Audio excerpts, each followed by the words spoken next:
ಅಬಕಾರಿ ಇಲಾಖೆ ಸದಾ ಒಂದಿಲ್ಲೊಂದು ವಿವಾದಗಳಿಂದಲೇ ಕುಖ್ಯಾತಿಯನ್ನ ಪಡೆದಿದೆ. ಅದರಲ್ಲೂ ಈಗ ಮಂಡ್ಯದಲ್ಲಿ ಅಬಕಾರಿ ಅಧಿಕಾರಿಗಳ ಕಳ್ಳಾಟ ಬಯಲಾಗಿದೆ. CL7 ಬಾರ್ ಲೈಸೆನ್ಸ್ ಪಡೆಯಲು ಲಂಚಕ್ಕೆ ಬೇಡಿಕೆ ಇಟ್ಟಿದ್ದ ಅಧಿಕಾರಿಗಳಿಗೆ ಶಾಕ್ ತಟ್ಟಿದೆ.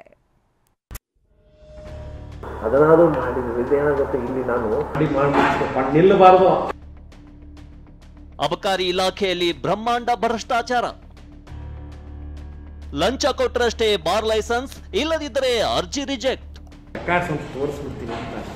ರಾಜ್ಯದ ಬೊಕ್ಕಸ ತುಂಬಿಸೋದ್ರಲ್ಲಿ ಅಬಕಾರಿ ಇಲಾಖೆಯ ಪಾತ್ರ ದೊಡ್ಡದಿದೆ.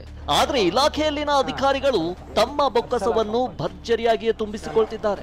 ಇತ್ತೀಚೆಗಷ್ಟೇ ಇಲಾಖೆಯಲ್ಲಿನ ಭ್ರಷ್ಟಾಚಾರದ ವಿರುದ್ಧ ಮದ್ಯ ಮಾರಾಟಗಾರರ ಸಂಘ ಸಿಎಂಗೆ ದೂರು ನೀಡಿತ್ತು. ಈ ಘಟನೆ ಮಾಸುವ ಮುನ್ನವೇ ಮಂಡ್ಯದಲ್ಲಿ ಅಬಕಾರಿ ಇಲಾಖೆ ಅಧಿಕಾರಿಗಳ ಕಳ್ಳಾಟ ಬಯಲಾಗಿದೆ. CL7 ಅಂದ್ರೆ ಬಾರ್ ಅಂಡ್ ರೆಸ್ಟೋರೆಂಟ್ಗೆ ಲೈಸೆನ್ಸ್ ಕೊಡಲು 20 ರಿಂದ 40 ಲಕ್ಷದ ತನಕ ಅಧಿಕಾರಿಗಳು ಲಂಚಕ್ಕೆ ಡಿಮ್ಯಾಂಡ್ ಮಾಡಿದ್ದಾರೆ. ಮದ್ದೂರು ತಾಲೂಕಿನ ಚಂದೂಪುರ ಗ್ರಾಮದ ಪುನೀತ್ ಅನ್ನೋರು ತಾಯಿ ಹೆಸರಲ್ಲಿ CL7 ಲೈಸೆನ್ಸ್ಗೆ ಆನ್ಲೈನ್ ಮೂಲಕ ಅರ್ಜಿ ಸಲ್ಲಿಸಿದ್ರು. ಮದ್ದೂರು ಅಬಕಾರಿ ಇನ್ಸ್ಪೆಕ್ಟರ್ ಶಿವಕುಮಾರ್ ಅರ್ಜಿಯನ್ನ ರಿಜೆಕ್ಟ್ ಮಾಡ್ತಿದ್ರಂತೆ.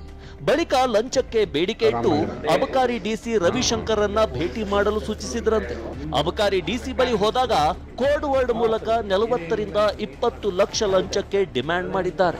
ಮೃಷ್ಟಾನ್ನ ಬೇಡ, ಗೃಹಲಕ್ಷ್ಮಿ ಆದ್ರೂ ಕೊಡಿ ಅಂತ ಬೇಡಿಕೆ ಇಟ್ಟಿದ್ದಾರೆ. ಉಸ್ತುವಾರಿ ಸಚಿವರು ಶಾಸಕರ ಹೆಸರನ್ನ ಪ್ರಸ್ತಾಪಿಸಿದ್ದಾರೆ. ಎಲ್ರಿಗೂ ಕೊಡಬೇಕು ಅಂತ ಹೇಳಿದ್ದಾರೆ. ಅದನ್ನಾದ್ರೂ ಮಾಡಿದ್ವಿ. ಇದೇನಾಗುತ್ತೆ, ಇಲ್ಲಿ ನಾನು ಒಬ್ಬನೇ ಅಲ್ಲ ಮಾಡಬೇಕಾಗ್ತದೆ, ತಪ್ಪಾಗುತ್ತದೆ. ಅವ್ರೇನು ತಿಳ್ಕೊಂತಾರೆ, ಇವನೇನು ನಾಟಕ ಆಡ್ತಾನೆ ಅಂತ ಜನ ಅರ್ಥ ಮಾಡ್ಕೊಳ್ಳಲ್ಲ. ಸದ್ಯ ಪುನೀತ್ ಅವರು ಆಡಿಯೋ ವಿಡಿಯೋ ಸಮೇತ ಮಂಡ್ಯ ಲೋಕಾಯುಕ್ತಕ್ಕೂ ದೂರು ನೀಡಿದ್ದಾರೆ. ಸದ್ಯ ಜಿಲ್ಲೆಯ ಅಬಕಾರಿ ಡಿಸಿ ರವಿಶಂಕರ್ ಅವರು ಡಿಸೆಂಬರ್ 2ರ ತನಕ ರಜೆ ಪಡೆದು ತೆರಳಿದ್ದಾರೆ. ಈ ಬಗ್ಗೆ ಪ್ರತಿಕ್ರಿಯೆಗೆ ಸಿಕ್ತಿಲ್ಲ. ಇನ್ನು ಅಬಕಾರಿ ಸಚಿವರ ಗಮನಕ್ಕೂ ಈ ವಿಷಯ ತಲುಪಿದ್ದು ಅಧಿಕಾರಿಗಳ ವಿರುದ್ಧ ಕ್ರಮಕ್ಕೆ ಸೂಚನೆ ನೀಡಿದ್ದೇನೆ, ತಪ್ಪಿತಸ್ಥರನ್ನ ಅಮಾನತು ಮಾಡುತ್ತೇನೆ ಎಂದಿದ್ದಾರೆ. ಆಡಿಯೋದಲ್ಲಿ ಶಿವಶಂಕರ್ ಹಾಗೂ ರವಿಶಂಕರ್ ಇಬ್ರು ಮಾತಾಡಿದ್ ನಾನು ಗಮನಿಸಿದ್ದೀನಿ.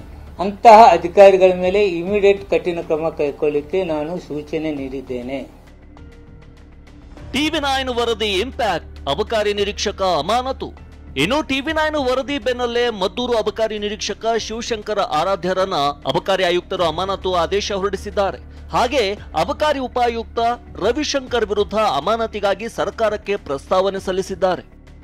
ಪ್ರಶಾಂತ್ ಹುಲಿಕೆರೆ, TV9 ಮಂಡ್ಯ.